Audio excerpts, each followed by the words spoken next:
Bonjour à toutes et à tous, j'espère que vous allez bien. Je suis aujourd'hui en présence de Jocelyn Keller, un grand écrivain de talent que j'ai eu la chance de rencontrer au Salon du Paranormal de Aix-en-Provence.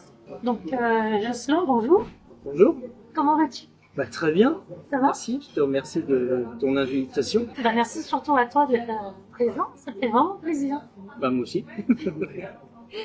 Donc Jocelyn, toi tu es né à Colmar. Oui, je suis alsacien. Tu es alsacien. Juste de naissance, hein, mais sinon je suis parisien d'adoption. Donc toi tu es auteur sur le monde, tout ce qui concerne le paranormal. L'étrange. L'étrange. L'étrange, voilà, c'est mon domaine. Moi je me présente comme un historien de l'étrange.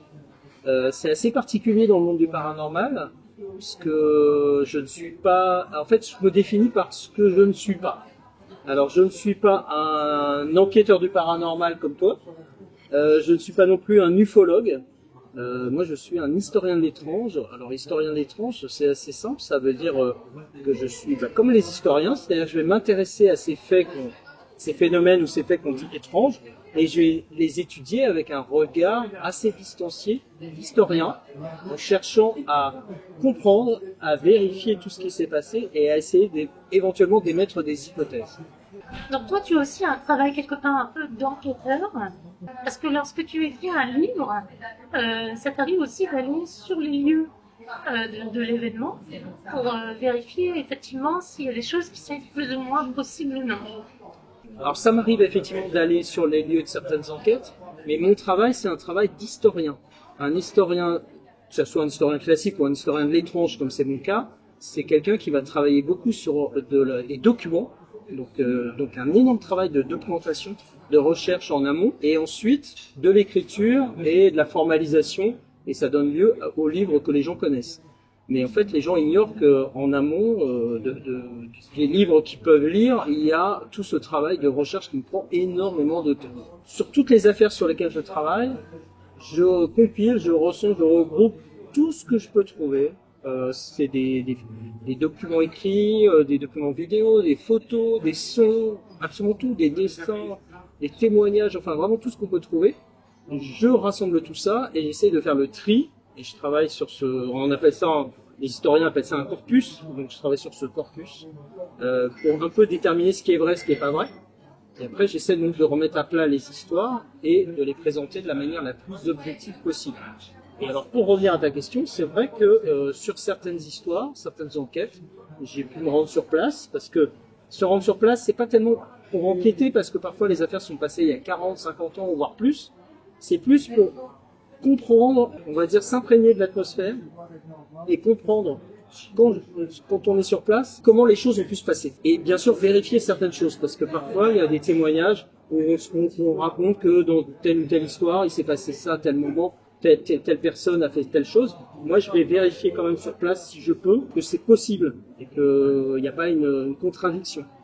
Alors quand je ne peux pas y aller, parce que ça arrive très souvent, parce que mes enquêtes elles sont mondiales. Moi je traite d'histoires qui se passent en Australie, au Brésil, au Canada, en Russie ou ailleurs.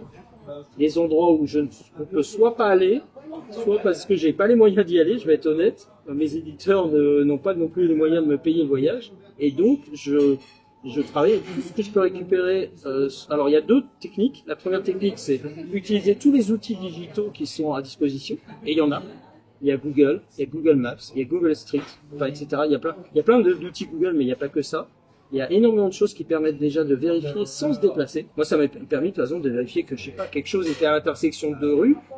Si c'est sur Google Street, on le voit très bien et on peut vérifier que ça marche. Il n'y a pas besoin de faire 5000 km pour vérifier. Et la deuxième chose, c'est essayer de contacter des gens dans le pays qui, eux, sont sur place et vont pouvoir aller enquêter et vérifier des choses pour moi. Voilà. Donc ça, c'est ma technique, effectivement.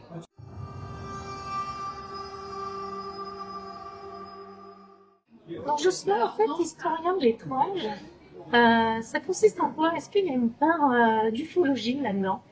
Il y a effectivement une part d'ufologie, mais en fait, historien de l'étrange, dans le monde du paranormal, ça se positionne à un emplacement bien précis. Je veux dire par là que je ne suis pas un enquêteur du paranormal comme toi. Je passe pas mes nuits dans les châteaux hantés ou les lieux abandonnés pour effectivement voir ce qui s'y passe. Je suis pas non plus un ufologue. Au sens, voilà, je vais pas, quand quelqu'un a dit qu'il a vu quelque chose d'étrange dans le ciel, je vais pas forcément recueillir son témoignage directement.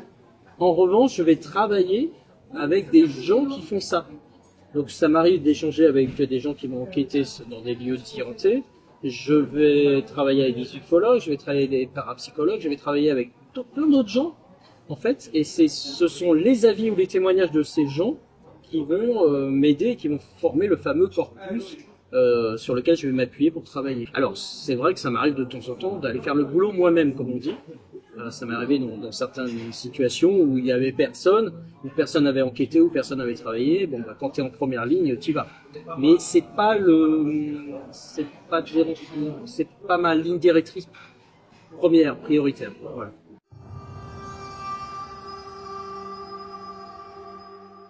D'où ça te vient finalement, cette envie d'en savoir plus sur le monde de l'étrange? Ouais, alors, je vais te décevoir, c'est vrai que la question on l'a souvent posée. Moi je suis un peu comme Obélix, hein, je suis tombé dans la marmite quand j'étais ado, voilà, quand j'étais tout jeune.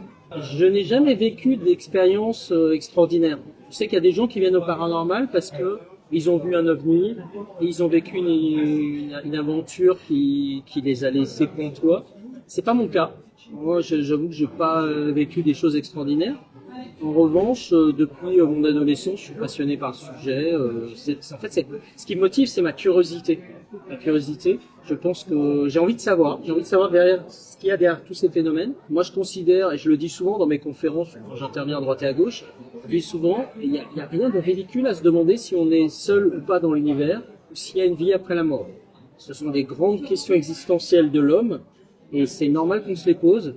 Et dans notre société, surtout notre société occidentale, on a tendance à considérer ces deux grandes questions comme des questions soit qui relèvent de la plaisanterie. C'est-à-dire que dès qu'on parle de vie dans l'univers, tout de suite c'est extraterrestre et il y a des sujets de moquerie. Et la vie après la mort, au contraire, on s'en moque pas et on en a peur. Et c'est un tabou.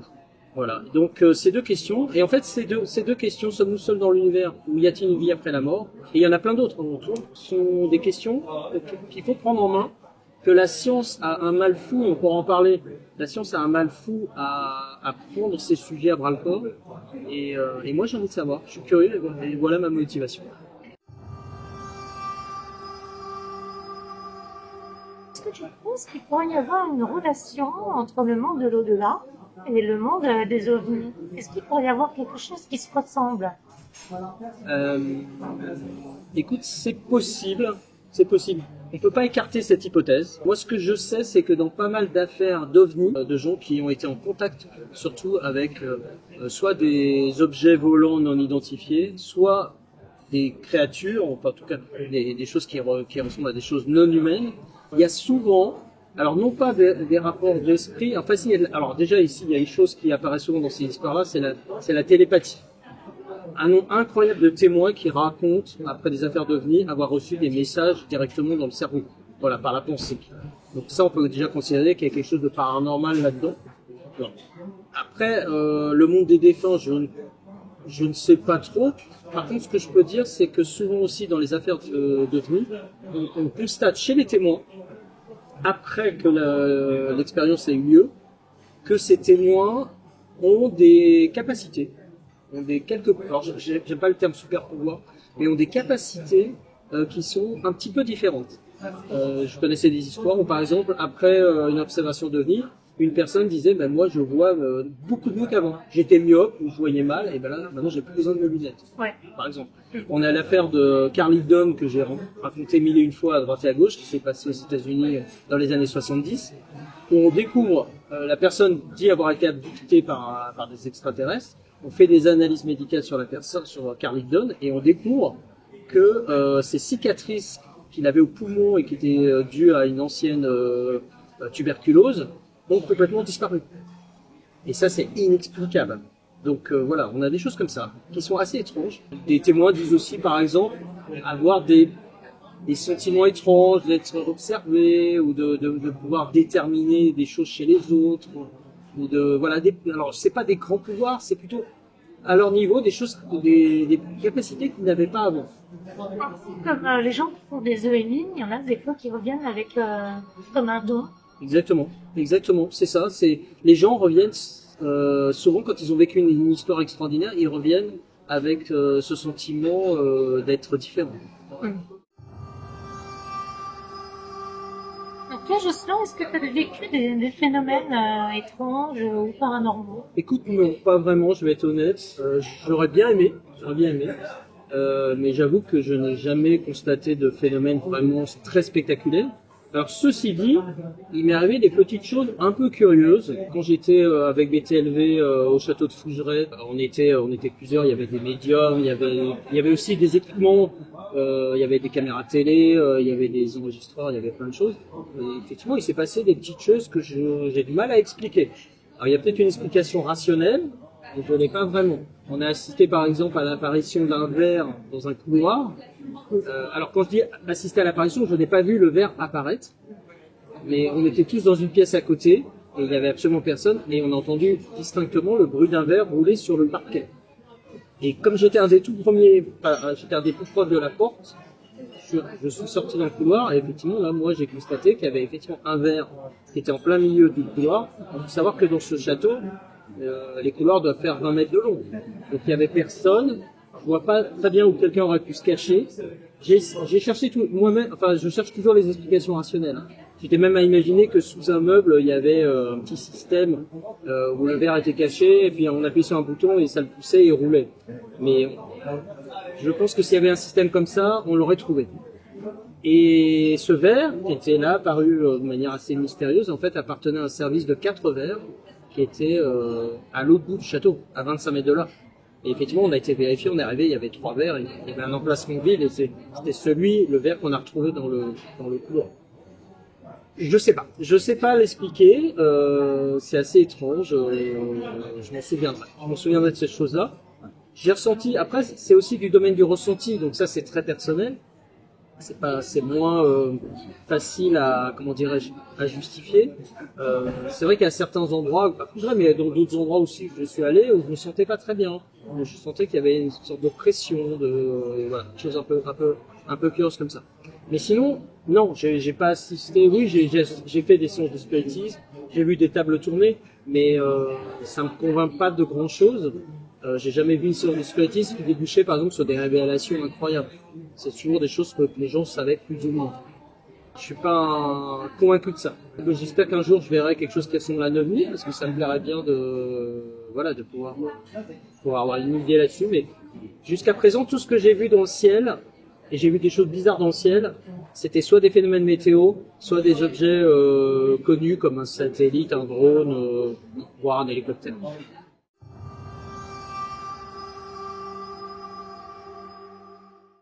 Est-ce que tu penses que les phénomènes paranormaux sont vraiment dédiés à tout le monde? Tout le monde peut les voir ou vraiment et peut-être d'autres personnes qui sont plus aptes finalement?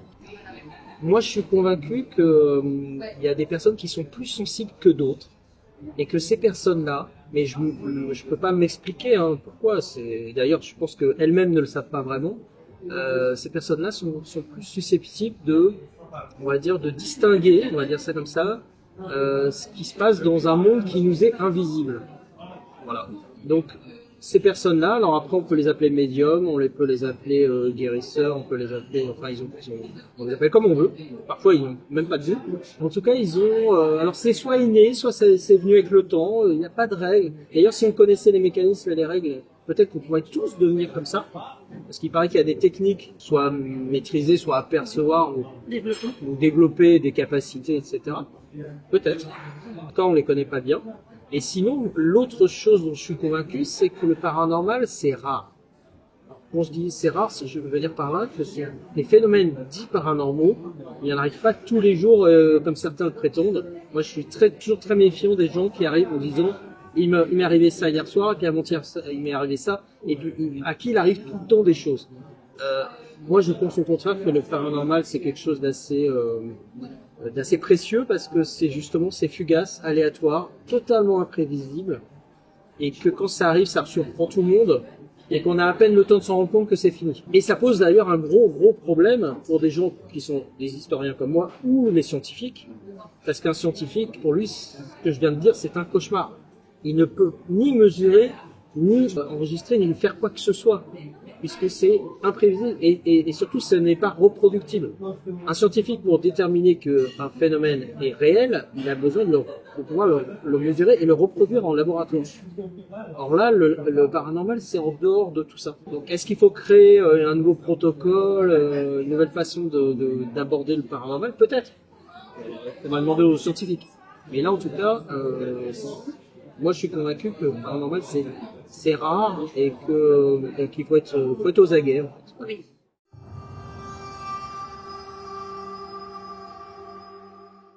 Est-ce que tu penses que certaines manifestations d'OVNI pourraient être en réalité des manifestations spirituelles qui ont été mal interprétées?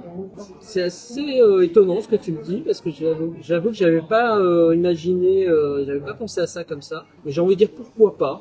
Dès lors qu'on ne sait pas ce que c'est que le phénomène OVNI, le phénomène OVNI existe. Il y a des milliers de témoins à droite à gauche. Ça, on va pas le questionner. Il y a un phénomène. C'est la nature des phénomènes qu'on ignore. Et dès lors qu'on l'ignore, pourquoi pas imaginer effectivement que ce phénomène, ça soit des manifestations d'esprits qui veulent nous transmettre un message. À la limite, j'ai envie de dire, on pense tous à des extraterrestres, mais pourquoi pas autre chose. Ce qui expliquerait peut-être aussi pourquoi les témoins, quand ils voient des ovnis, certains, pas tous, hein, mais certains disent qu'ils ont vécu un changement en eux, qu'ils ont eu l'impression que l'ovni s'adressait à eux, et leur était destiné, qu'ils étaient une sorte d'élu, qu'ils avaient été choisis carrément, et qu'il y avait un dialogue même qui pouvait s'échanger.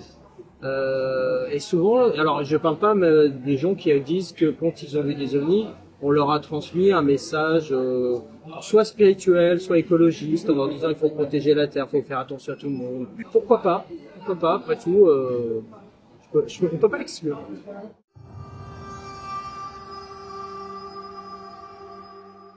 Donc, à ton avis, les ovnis, si c'est pas des manifestations spirituelles, qu'est-ce que ça pourrait être? Alors, il y a plusieurs théories. Bien sûr, aujourd'hui, on ne sait pas. Mais alors, il y a eu la théorie qui a existé depuis presque toujours, qui dirait que les ovnis, comme on ne sait pas ce que c'est pas terrien, et donc ça vient d'ailleurs, et donc ça serait forcément des intelligences extraterrestres. Pourquoi pas? Moi, je fais beaucoup de pourquoi pas, hein, puisque comme on émet des hypothèses, on ne peut pas les exclure. Alors pour le coup, là, si j'ai bien une conviction, c'est qu'on n'est pas seul dans l'univers, parce que penser qu'on est seul dans l'univers, ça serait C'est réducteur. Ça serait très réducteur et ça serait extrêmement présomptueux pour l'humain de penser qu'il est seul. Voilà. Moi, je pense qu'il y a d'autres intelligences extraterrestres, plus ou moins évoluées, qui sont ailleurs. On les a pas vraiment encore détectés, mais l'univers est tellement vaste que de toute façon ils sont bien quelque part et on va bien tomber sur eux à un moment, à moins qu'ils se cachent et qu'ils aient pas envie qu'on sache qu'ils sont là. C'est une hypothèse aussi. En tout cas, c'est une hypothèse qui vaut ce qu'elle vaut. Aujourd'hui, que les intelligences extraterrestres existent ailleurs, statistiquement, au vu de la taille de l'univers, je pense que c'est quasiment établi. Après, la question est de savoir si ces intelligences extraterrestres sont capables de venir nous rendre visite. Ça, c'est un autre problème. Parce qu'il y a le problème des distances, il y a le problème du temps aussi. Il se peut très bien qu'il y ait eu une énorme civilisation extraterrestre extrêmement développée qui a existé, mais au temps des dinosaures. C'est-à-dire, ils seraient peut-être venus nous rendre visite sur Terre, mais ils sont arrivés, ils ont vu, sur cette planète, il y a des grosses bestioles, là, ce que nous on appelle des dinosaures, il n'y a pas d'humains. Et ils sont partis. C'était il y a des millions d'années, et ils sont pas revenus. Voilà. Donc il y a cette dimension de la distance, c'est très loin pour nous rendre visite. Ils sont à l'autre bout de l'univers, pour eux, il faut avoir la technologie pour le faire. Et il y a le temps. Le temps, il faut tomber pile poil, parce que nous, on existe, en tant qu'humains, on n'existe pas très longtemps. À l'échelle du cosmos. Et donc, pour nous rendre visite et nous croiser, il faut avoir un peu de chance. Donc voilà. Je simplifie, mais c'est un peu ça l'idée. Donc ça, c'est la première hypothèse. Les extraterrestres, les ovnis, tout ça, ça vient de très loin. Après, il y a deux autres hypothèses qui sont un peu plus modernes et qui aujourd'hui sont en train de vraiment intéresser beaucoup les gens. C'est l'hypothèse des dimensions parallèles. Alors ça n'a jamais été prouvé qu'il y a des dimensions parallèles, mais si un jour on arrive à le prouver, on pourrait tout à fait imaginer que les ovnis ne viennent pas du fin fond du cosmos, mais ils viennent d'une autre dimension, qui est peut-être pas très éloignée de nous. Il suffit juste de trouver le moyen de nous renvoyer. Et la troisième hypothèse, qui est intéressante aussi, Alors il y en a d'autres hypothèses, mais la troisième grande hypothèse, c'est que les ovnis seraient en fait des manifestations de nous, humains, mais dans le futur. C'est-à-dire, en fait, il faudrait voir ça. On peut imaginer que dans un futur lointain, on a mis au point une machine à voyager dans le temps, ou en tout cas un système, et que ce que nous on considère comme des ovnis sont des sondes. Alors il n'y a pas forcément de créatures dedans, il n'y a pas nos descendants.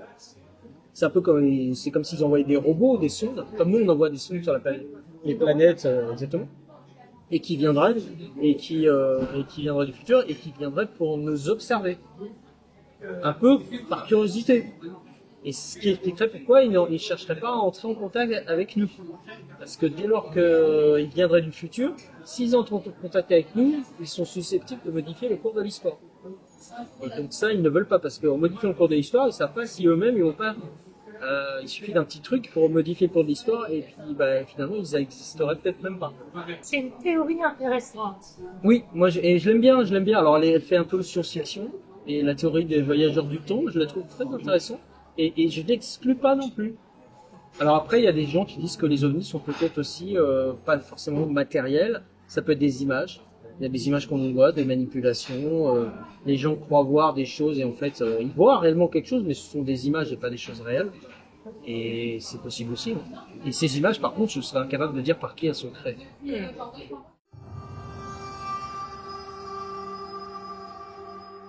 Alors effectivement, il faut avoir un côté rationnel quand on cherche des phénomènes paranormaux. Mais est-ce que tu penses qu'il y a certaines personnes qui, le fait qu'elles soient plus ouvertes d'esprit, plus admettent plus de phénomènes paranormaux? Oui, incontestablement, parce que moi je pense que dès lors qu'on croit aux phénomènes paranormaux, on s'attend à ce qu'ils se produisent. Alors que quand on est plutôt réticent, on va tout faire pour ne pas les voir. Par contre, l'erreur serait de voir que dès qu'il se passe quelque chose d'étrange, de tout de suite penser que c'est paranormal. Ça, c'est l'erreur, mais qui est faite par énormément de gens. Et je le vois tous les jours sur les réseaux sociaux. Les gens, il leur arrive quelque chose d'un peu décalé, et tout de suite, ils interprètent ça de manière paranormale. Au contraire, il faudrait plutôt se poser la question de qu'est-ce qui peut expliquer rationnellement ce que je viens de vivre. Et si on épuise toutes les explications rationnelles, on ne trouve pas, alors on peut éventuellement envisager de l'extraordinaire, donc du paranormal.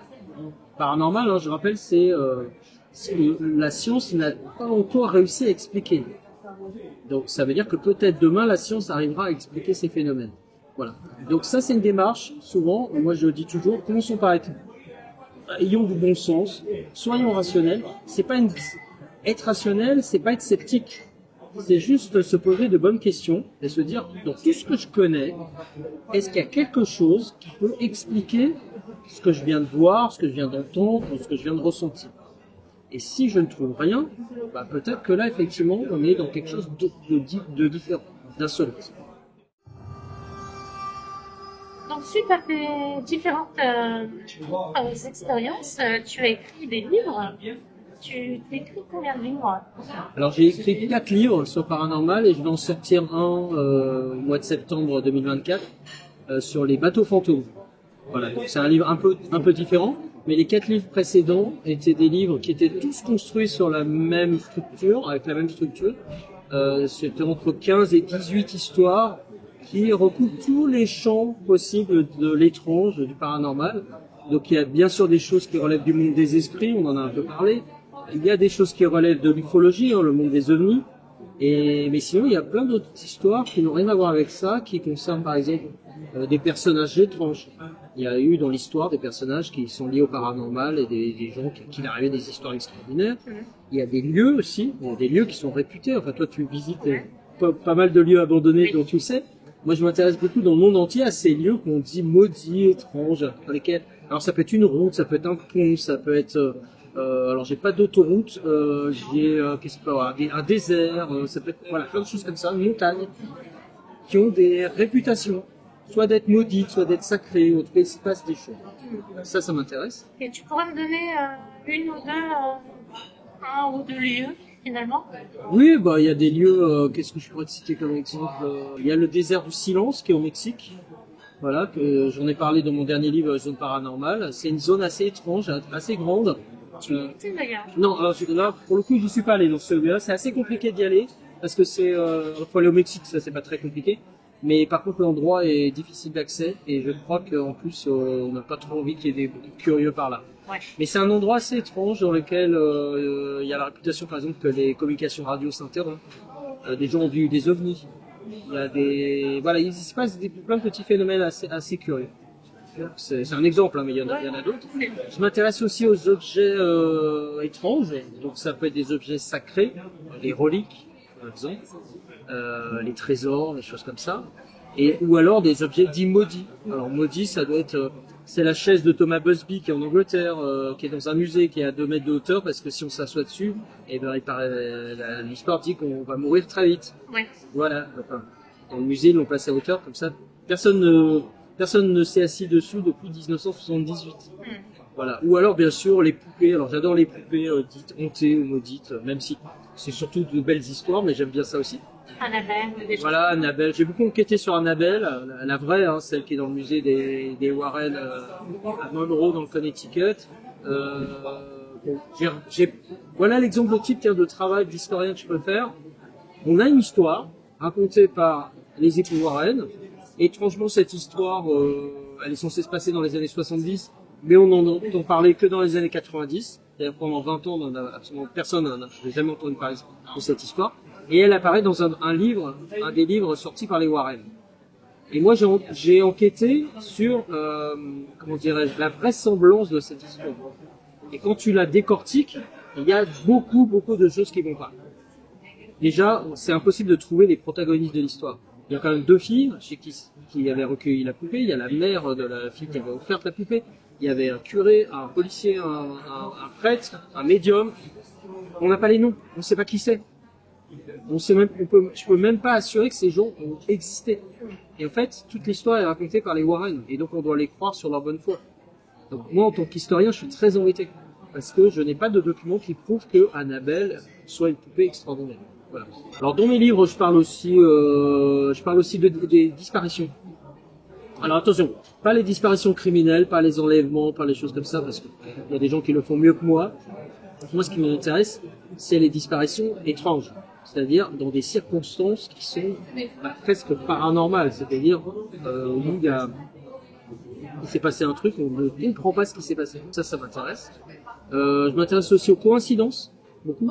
Et il y a plein d'autres sujets comme ça, à droite, à gauche. Ah oui, dans les objets maudits, il y a les diamants aussi. Parce que j'ai écrit beaucoup, j'ai écrit un chapitre entier sur tous les grands diamants maudits. Alors j'avais été voir le diamant Hope, qui est le diamant le plus célèbre du monde et qui à lui tout seul occupe une salle au Smithsonian Institute à Washington. Très impressionnant. Alors je sais pas si la malédiction autour de ce diamant est vraie. Je sais qu'il y a beaucoup d'histoires qui sont racontées sur les propriétaires qui sont morts et à qui il est arrivé des problèmes. Mais en tout cas, le diamant en lui-même, quand on le voit, il est sublime. Et on se dit qu'on a en face de soi une pierre qui a 1 milliard d'années. Et rien que ça, je trouve ça paranormal.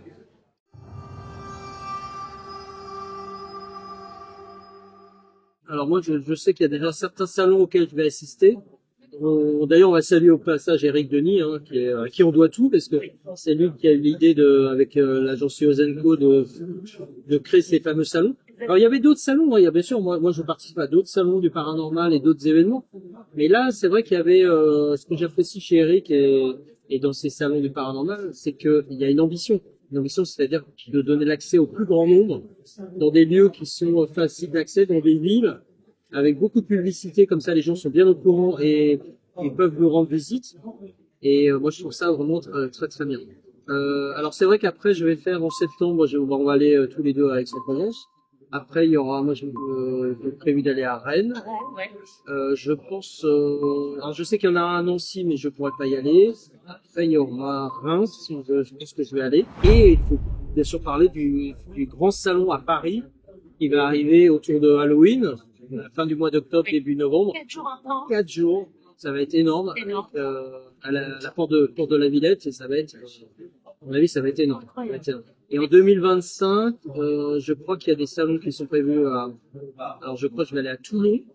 Enfin, en tout cas, j'ai coché les dates de Toulon, d'Avignon et de Dunkerque, si je me trompe pas, et ils en prévoient encore au moins une quinzaine derrière. On n'a pas terminé, hein. Non, je pense qu'il y a beaucoup de week-ends, on ne sera pas chez nous. Oui, ça c'est sûr. Et c'est que du bonheur. Oui, c'est toujours bien. Moi j'aime beaucoup. Et je regrette d'ailleurs qu'il y a certains auteurs comme moi qui écrivent des livres, hein, parce que je suis pas le seul. Et mes collègues, je les vois souvent, je leur dis, mais venez dans les salons. D'abord parce que c'est l'occasion quand même de faire parler des livres qu'on a écrits, de faire des conférences, et puis de rencontrer plein de gens. Les gens sont très contents. C'est donnant-donnant. C'est-à-dire que les gens sont contents de nous rencontrer. Et moi, je sais personnellement, j'adore rencontrer les gens dans toute la France parce qu'ils ont des histoires à raconter. Ils nous donnent un retour sur ce qu'on fait. Et donc, c'est un vrai plaisir. extrêmement enrichissant. Donc là, tu as ton livre qui sort quand, tu m'as dit? Alors, mon livre sur les bateaux fantômes va Oui. sortir en septembre 2024. Ouais. Ok. Et suite à cela, tu as d'autres projets également? J'ai toujours plein de projets. Ah oui. D'ailleurs, je dois faire le choix parce que j'ai quelques éditeurs qui me demandent d'écrire pour eux. Et je peux pas, malheureusement, je peux pas me dédoubler. Je suis pas paranormal du tout. Je peux écrire qu'un livre à la fois. Donc j'ai plusieurs projets. J'en ai un sur les grandes figures du paranormal parce que je pense que il y a besoin de faire un peu de culture du paranormal. Le paranormal n'a pas commencé avec YouTube. Voilà, c'est ce que je dis toujours. Oui. Et souvent, on oublie que dans les décennies, voire dans les siècles précédents, il y avait déjà des gens très intelligents et très intéressants qui s'occupaient du paranormal. Et donc c'est bien, et qui avaient des vies extraordinaires. Donc je vais peut-être m'intéresser à ces figures-là, ces personnages, parce que c'est passionnant de se plonger dans la vie de gens qui ont vécu, qui eux-mêmes, des années ou des siècles avant nous, se sont posés les mêmes questions. Et sinon, j'ai toujours en tête un projet d'écrire un livre pour le paranormal pour les enfants. Oui, tu m'en avais parlé. Oui. C'est un long projet qui a un peu du mal à se concrétiser parce que par manque de temps. Mais je pense que c'est même nécessaire parce qu'on vit dans une société où beaucoup de gens se posent des questions, où il y a beaucoup de fake news, il y a beaucoup de gens qui racontent n'importe quoi. Et aujourd'hui, les enfants sont les plus touchés parce que les enfants se posent encore plus de questions et souvent les adultes sont incapables de leur répondre ou alors balayent le sujet en disant oh, c'est des balivernes, ça n'a aucun intérêt. Et le problème c'est que les enfants vont pas se satisfaire de ça. Ils vont aller chercher des réponses et là où ils vont les trouver c'est auprès de leurs petits copains et qui leurs petits copains, on sait pas très bien où est-ce qu'ils ont eu des informations et donc ils vont peut-être leur raconter n'importe quoi. Moi, mon idée, c'est de raconter de manière très simple, de prendre peut-être 30, 40 questions que peuvent se poser les gamins et d'essayer de répondre de manière très simple avec ce qu'on sait aujourd'hui, en étant objectif et en étant honnête. Oh, c'est un beau projet, hein. Ça pourrait être une belle idée. Ah, c'est ambitieux. Je crois que ça n'a jamais été fait. Et j'aimerais bien le faire. Voilà, donc vous l'avez compris.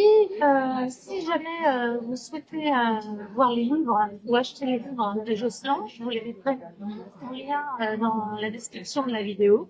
Pour savoir les dates du salon, également, je vous mets les dates du salon. Si vous voulez venir nous voir, ce sera avec un immense plaisir qu'on vous accueillera. On vient spécialement pour ça, pour vous rencontrer, pour écouter vos expériences, vos retours d'expérience. Donc, n'hésitez pas. Jocelyn, merci beaucoup pour cette interview. C'est moi qui te remercie, Hélène. Merci à toi. Et puis, de toute façon, je te dis pas au revoir puisque on est appelé à se revoir bientôt. On a tellement de pain sur la planche. Exactement. Donc, merci beaucoup pour ta présence. Merci à toi. Merci. Merci beaucoup d'avoir suivi cette vidéo et je vous dis à bientôt.